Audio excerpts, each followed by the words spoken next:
girl, Veronica Harris, host of the Veronica Harris Show, and we are back with another episode. And who are you today? Author, award-winning writer Gregoire Harris. Or by Gregory Gregoire. Well, that's who we have today. But it's funny that you should meet. No, it's very apropos that you should say journalist because today's guest is a journalist, sports journalism to be specific, and he is an author because he wrote a very fabulous book. That's how I first connected with him, remembering Len Bias. That was the book that he wrote. And so we have back with us here today, Mr. Brandy Simms. Hi. Hey, how you doing? I'm good. I'm so glad to see you. It's Yeah, been I'm a glad to see you. while. It's been a minute. Yes, but it was around kind of like this time of year when we actually first had the chance to talk. And it's interesting. Well, not I'll say interesting, but the reason why I guess you were writing that, or one of the reasons why, is because you cover the local sports scene here in the DMV, correct? Correct. I guess I got my start. We moved here, I guess, back in 1979. Kind of dating myself. From the Oakland, San Francisco Bay Area. I was born in Oakland, and wasn't really into sports. Veronica and Gregory, wasn't really into sports back then. But when I moved here, I played rec basketball here in Montgomery County. So I started to get an interest in sports and kind of follow sports, reading the local newspapers and watching the TV stations and listening to the radio. Redskins are big, as you know. They were big back then. They still are. It's now the Washington Commanders. But I started kind of to follow sports and used to watch television. There was this guy on local television here in DMV called James Brown. That's his name, James Brown. I kind of admire him. He's a black guy, and that's a sharp looking brother. I like to do that. So I wrote him a letter and told him that I was interested in pursuing that career. And he wrote me back and told me what I needed to do. Also wrote George Michael, legendary sportscaster. Oh, yeah. Rest in peace. Wrote George Michael. And George also wrote me back. He wrote me a nice letter, told me I needed to get an internship. And James Brown said the same thing. So I ended up getting an internship at Fox 5 DC. So that was kind of how I got started. And I went off to college. I studied English writing at the University of Pittsburgh. That was my major. I wrote for the school newspaper and worked at the campus radio station. And we broadcast the athletic teams at the University of Pittsburgh, primarily football and basketball. So I worked on those broadcasts. Was able to broadcast and interview players, primarily football and basketball players at the University of Pittsburgh. Got to cover the Pittsburgh Steelers at Three Rivers Stadium during the end of the Chuck Noll era.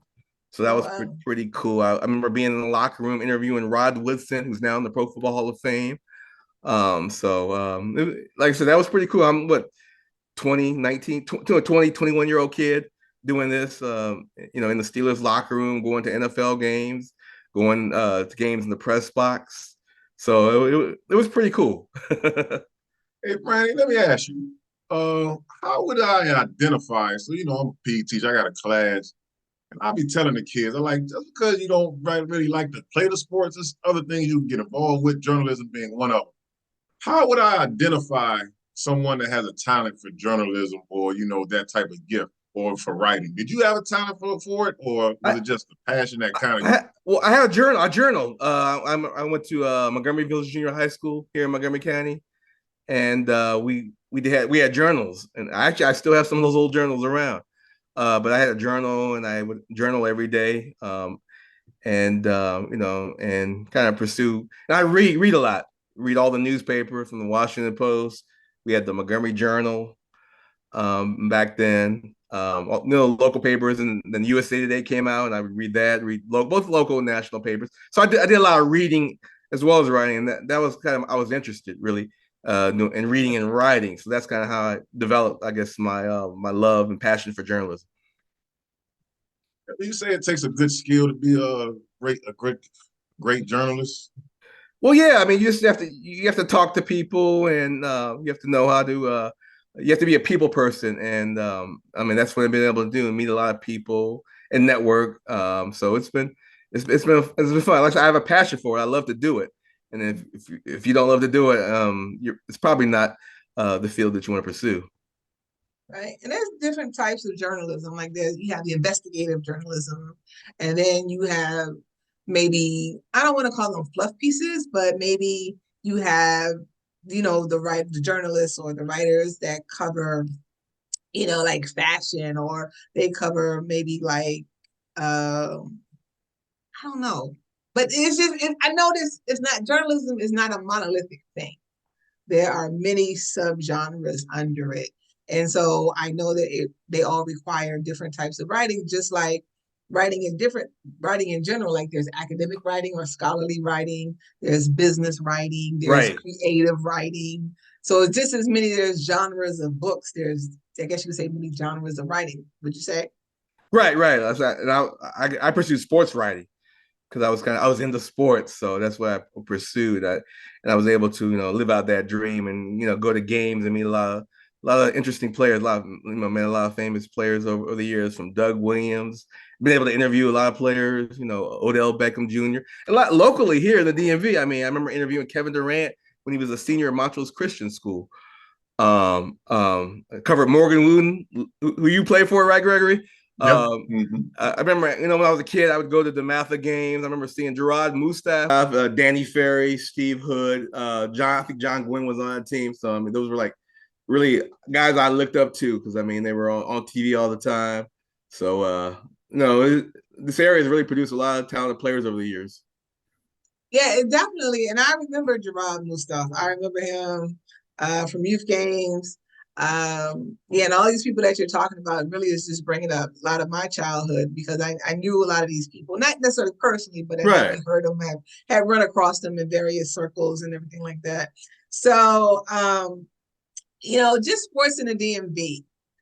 Like we always talk about how like New York always has like the point guards or things of that nature. And then, in Texas, you can find the football players or things of that nature. Or in Florida, you can get these really great football players, like skill positions. And then out of certain, like it seems like every portion of the United States seems to specialize in producing a type of athlete or something like that.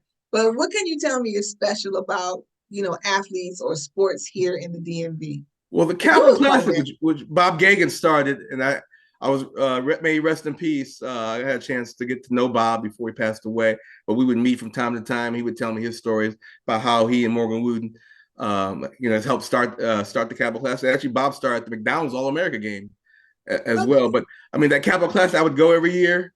I mean, you would see the best local players against the best players from across the country. I mean, it's where Magic Johnson, Michael Jordan. I saw LeBron when he played in. I mean, anybody who's somebody, any NBA legend has pretty much played in the Capital Classic for the most part. Well, Gregory, you must be somebody. You was in the Catholic class. You was actually in the highlights. You played in the Capital Classic, Greg? Yeah, I did, but somebody's Yeah. gonna look it up and found out I only played 13 minutes, so let's not get into all that. But you were in the game, Gregory. What year did you play? 96. Okay. Yeah. He made the highlight reel. Okay. Okay. So don't. Yeah. Steven Jackson was on the U.S. team. Mike Bibby. Okay. Corey Benjamin. I was probably there. Who was your coach? Who was the coach of the team? I don't even remember who the You don't remember the coach? Okay.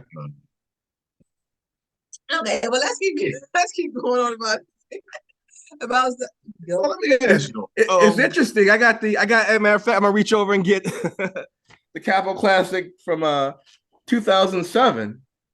The coaches of the team, the Capital All-Star coach was Mike Jones, who was coaching the Math at the time, who's now the head coach at Old Dominion. Was the Capital All-Stars coach. U.S. coach was Kevin Keats, who was at Hargrave Academy back then. I remember doing stuff with him.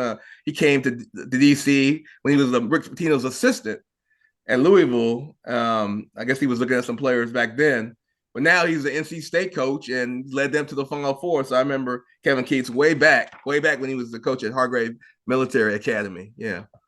Tell us about some of the many various DMV athletes that will be playing, that have played in the tournament or still playing in the tournament. Well, on the girls' side, you've got you probably know more about this. Is it Cadence Samuels, who played at Bishop Yep. McNamara. Cadence. Mm-hmm. She plays for UConn, and Freshman at UConn. Yeah. and Mimi Collins plays for NC State. She played at Paul VI in WCAC, and both of those girls played for Team Takeover, which is a local AAU program, very well renowned nationally. Yeah. On the boys' side, Casey Morcell, who played at St. John's, if I'm not mistaken, was now at NC State. You got him in the Final Four. So both NC State's men and women's team are on the Final Four, which is very impressive. UConn. That's right. Yep. UConn. Yep. That's right. So I mean, so much talent in this area. Like I said, it seems like every year the DMV has local players in the NCAA tournament or the Final Four. Why do you think that? What must be in the water here? What's in the air? What do you think is in the air and the water that produces such talent? It's a talent. I mean, I guess the AAU, you know, a lot of players do well in the AAU circuit, and I mean, I think that would explain it. That's what's in the water. I mean, they play AAU ball, constant year-round practice and perfecting their craft. Yeah. Well, we're going to talk a little bit more about the AAU, but we are going to take a really quick break because social media has talked a lot about AAU. Maybe what's not so good about it, but we're going to talk a little bit about that one on the other side when we come back. We'll be right back.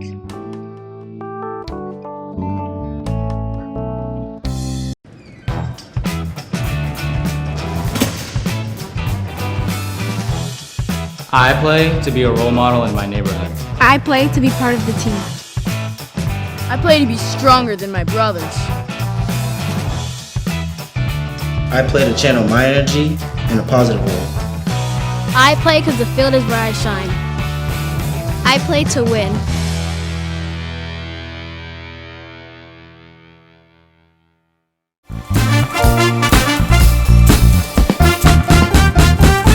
And we're back here with the Veronica Harris Show, and I'm here with who? Gregory Harris, aka Big Little Brother. I'll go with Big Little Brother today. Oh, not the Gregoire? Mm-hmm. Oh yeah, McGregor. McGregor.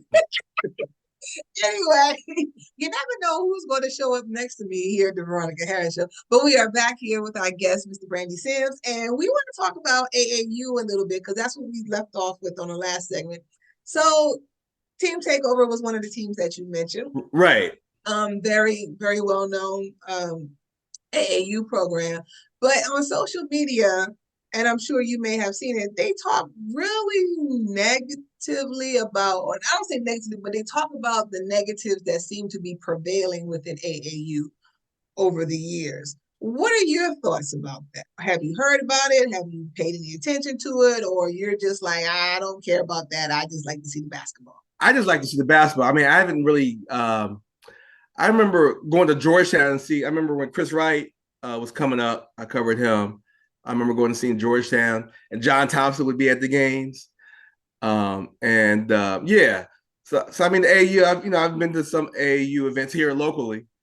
And I mean, you see a lot of the coaches, a lot of the big time coaches. I remember going to, high school games in the DMV and seeing Coach K come in the gym. Going to events, seeing Jay Wright or Roy Williams, recruiting these local players. And this is where people come to recruit the top players. I mean, this area has proven time and time again that this is the place to recruit players if you want to go to a national championship. Yeah, if you want to win that national championship, recruit DMV players. Yeah. What do you think? Because you've seen a lot of basketballs, even back when Lynn Bias was playing. Do you think the basketball is better today? Do you think they shoot too many 3-pointers? Is the style of the game has changed with the training and all year playing? I know everybody's a better shooter now. That's why. See, people think 3-point shooting is all about Stephen Curry. Well, when the game became all year round, shooters just got better. And a 3-point shot is a regular jump shot nowadays. Right. It's not even a shot of any distance. But my question to you, Brandon, do you think the game has gotten any better as you see the game now? I think a lot of players are, they're constantly, a lot of players have trainers Kevin McClin, or his brother Darren McClin. I know he trains a lot of the top local players. He trained Jordan Hawkins. Jordan was led UConn last year to the national championship, and was a first round NBA draft pick by the New Orleans Pelicans. I have a friend of mine, Brad Pinchback, who trains Abby Myers, who played here in Montgomery County, and then went off and played at the University of Maryland. And she was a first round WNBA draft pick. Yeah, shout out to Brad Pinchback. So he trains a lot of the local talent. So a lot of trainers, they work out with local players and help them perfect their craft. And I think that helps. Players, they want somebody who's been there and done that, and they'll hire a trainer to work them out, and they'll perfect their craft. And they'll go get up early in the morning, and like I said, you gotta perfect the craft. You gotta be a gym rat, so to speak. And it seems to be working well, because a lot of these players end up signing pro contracts. If not here in the States, they'll go overseas and play. Well, that's a good point. They do, because as far as the NBA is concerned, there's about 450 positions, give or take. And then of course there's various leagues overseas where they can obviously play, and then there's obviously the G League over here. However, if all these players are getting these trainers and they're supposedly getting better, why are the top players, like the top 5 players in the NBA, and probably even more than 5, they're all Europeans? Well, it doesn't really have to do with the United States. It's just the Europeans, they're raising their level. You just got to shout out to the overseas and the players. I mean, they follow these NBA players, and they raise their level of play. So it's just I guess, a testament to the talent that's overseas. Yeah. Yes, I would agree. It's a testament to the talent that's overseas, but considering how we had a head start, really, Mm-hmm. and everybody's got a trainer now. Everybody's working on their craft all the time, but yet the translation of whatever it is they're working on is not necessarily getting them to where I guess somebody should be that spends all that money on a trainer. I'm just asking. What's your question again? I'm sorry. So, I mean, the top 5, I mean, maybe even more than the top 5 players in the NBA are European. They're European. And then I'm looking at, we had a head start on this game. Everybody's getting trainers, everybody's playing more, they're getting better, we're better shooters, but it doesn't seem to all translate into winning and what it takes to be a championship type of player, possibly on a championship team. Right. You see a lot of the top NBA players, you got the Joker in Denver. A lot of these top NBA players are, they're not American. So I guess, I mean, like I said, they're watching. I think they're watching what goes on in the United States, and they're learning, and they're figuring out ways where they can get an edge. So, and it's working out for some of these guys. Yeah. Okay. Well, it's working out. I think it's working out for some better than others. And you would think that, if they're watching, we should be watching. You know what I mean? It just seems like, anyway, what do you think, David?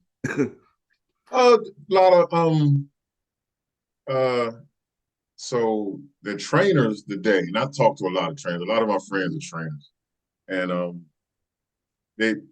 they gotta teach the kids the fancy move. They gotta teach it. Like, I don't teach the Euro step, but they say, don't teach the Euro step. You don't show them the Euro step on like day 1, then they're thinking you're no good. They want to go find somebody else to work with. And the fundamentals got to come. It's a couple. You got to need a 1 foot layup and a 2 foot layup before you do a Euro step. Well, maybe what you can do is show them the Euro step and say, okay, this is where you're going to. This is where we're going. But before we get there, we got to do this first. Maybe you can do it that way.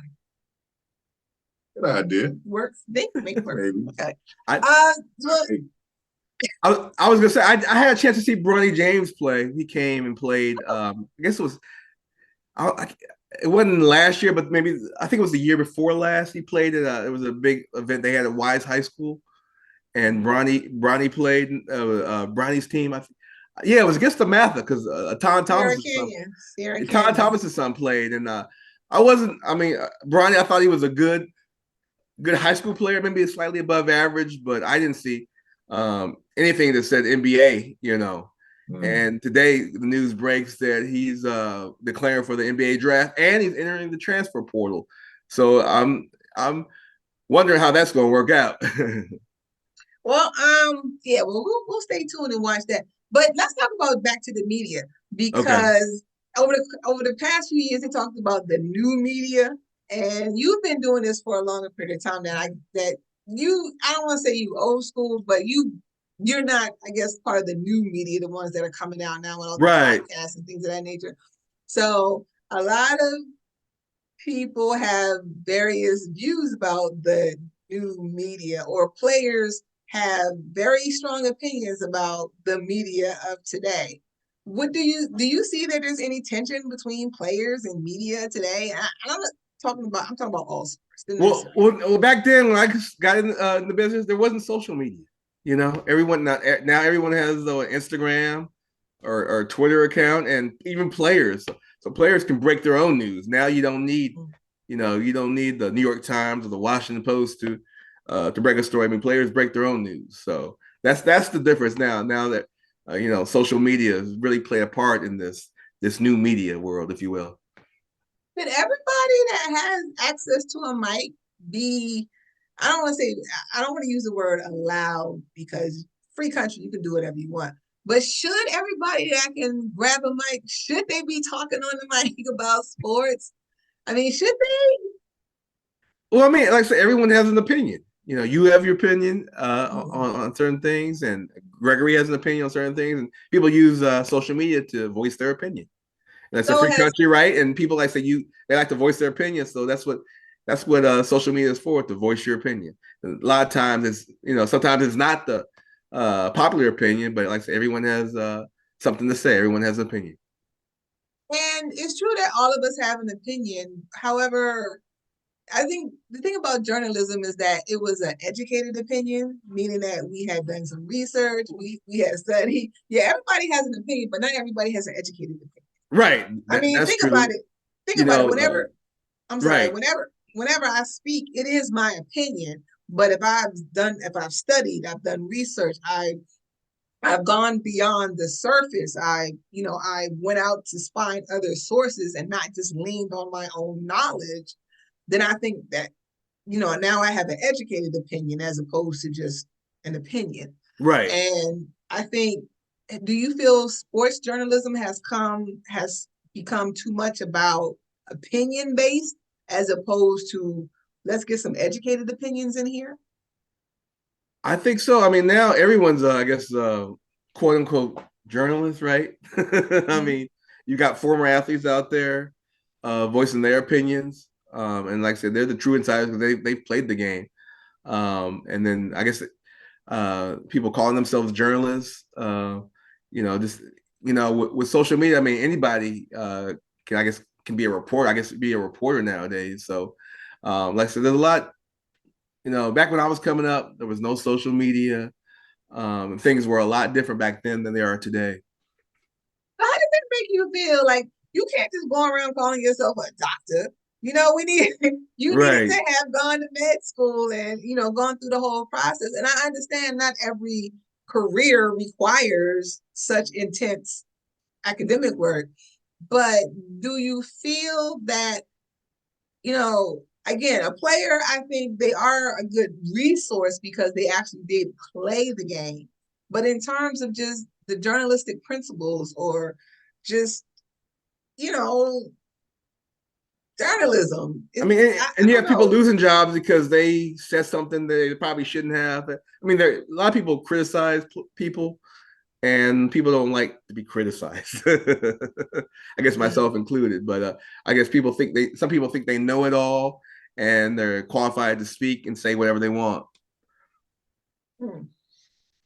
What would happen? So, if you took all the reporters out, I think it would, the game wouldn't get marketed as well. It wouldn't get to the casual fan, and the sport wouldn't grow. What's the effect of having too many reporters? Yeah, I guess it gets watered down when you have too many people.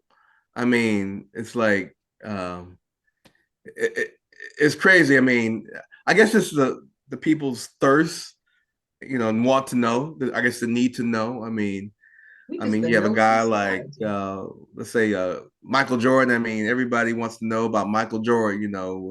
Where's Michael Jordan today, or LeBron James. I mean, and those guys have huge social media followings. I mean, it's crazy the way social media has really impacted the world today You think it's? in I terms of, think it's in terms of funny. reporting and journalism, particularly sports journalism. Yeah. I also think it's funny and kind of hilarious how sometimes Athletes talk about how this media has an agenda that it wants to push. Like there's a certain narrative. And I think I've seen it in a couple of articles that have come out recently, especially when it comes to women's sports.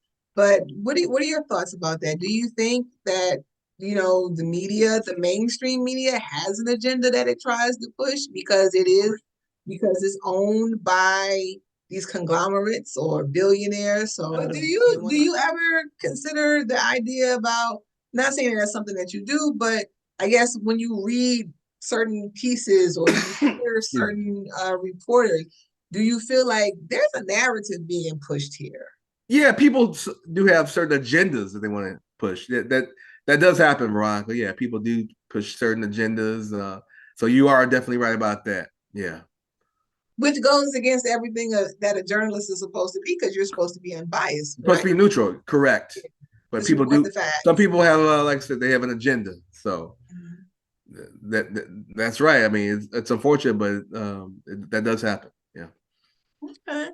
Well, I think this has been quite a interesting conversation, because we were talking about sports, but I guess we talked about more about the social impacts or things that happen with media, and asking questions like, well, who's qualified, who's not qualified, things of that nature. Although I think, like I said, not every career path or every industry requires like the same type of intense training. Like I said, we can't just go around calling ourselves a doctor. We can't call Right, ourselves a right. lawyer. But we can say I'm a journalist. You got to go to school, get educated, and get a Yeah, degree. Yeah, if you want to be a doctor or a lawyer. Yeah, I guess correct. journalism is the same thing. I mean, I went to school, majored in English writing, and I studied journalism. So yeah, I've worked, for different media outlets. So yes, like I said, I do have some experience. So um, I think I'm qualified to state an opinion. Well, I think so. An educated opinion. An That's what we educated do. opinion An if educated I opinion. choose to do so. Yes. Yeah. No, I do think you are. And again, I have this show, and me and Greggy, but I would never call myself a journalism. I consider myself a storyteller. I like to Right. tell stories. Storyteller. We're all storytellers. Yeah. Yeah. That's All that's right. Well, exactly right. Yes. Well, thank you so much, Brandy, for joining us again. Thank you for having me. I appreciate it. I You said appreciate now, it. Great to see you again. Yes. and now you say you're doing more freelance work. So I Yeah, guess you can follow me on Instagram, Brandy Lewis Sims. Is BrandyLouisSimms.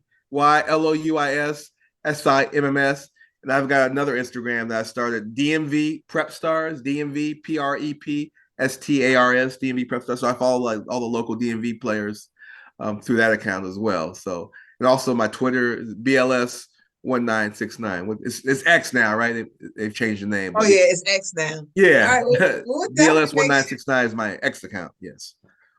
we'll definitely make sure that that we support, because I like to know what's going on in the DMV. Don't you, Gregory? I do need to get more informed, so I'm definitely going to, connect with it on X and Instagram. Okay. I need to be more informed. Yeah, so you Please can have do, and I hope your audience does as well. Thanks for having me. It was a so joy you can have to be back on the show again. It's been a minute. yes. Thank you so much. And so you can have educated opinion as well. Yes, yes. My opinion would be right off, right off the cuff. Yeah, we gotta be careful what your opinions. We gotta be careful. Oh, so thank you again, Brandy Simms, and once again, For all of our viewers out here, we thank you for watching the Veronica Harris Show. And as we always like to say at the end, Deuces. deuces.